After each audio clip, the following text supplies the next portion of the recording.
కడతలేదట. అవును. అప్పుడు శంకరుడు 7 శిలకల ఎదురెళ్ళి గంగా దేవత అంటున్నాడు, ఏమని?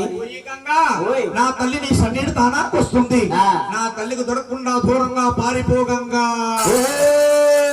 అప్పుడు మహాతల గంగాదేవి అంటుంది, ఏమని? నాయన నీ తల్లి గారు చూస్తే ఆకాశం గోపితము కొండలన్నీ గుండా పెళ్లి చేసుకుంటూ వస్తుంది, నీ తల్లిని కాదని ఎక్కడ పారిపోయా, నీ తల్లిని కాదని ఎక్కడ దాకోనయా. అప్పుడు శంకరుడు పైకి లేచి గంగాదేవితో శివతాండం ఆడుతున్నాడు.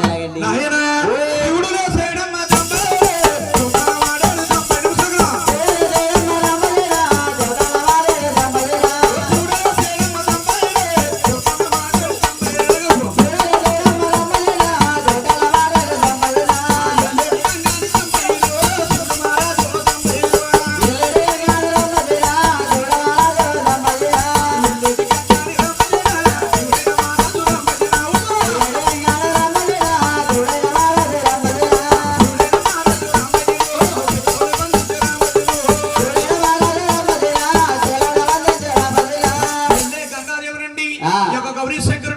అలా తలకూరులో బంధించాడు గోవిందా.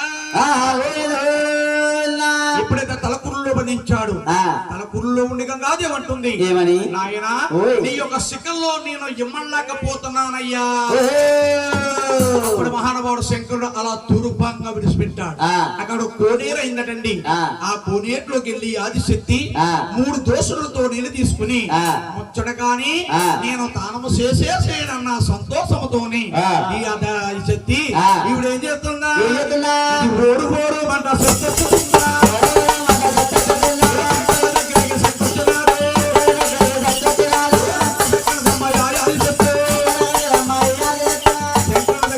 వచ్చిందటండి.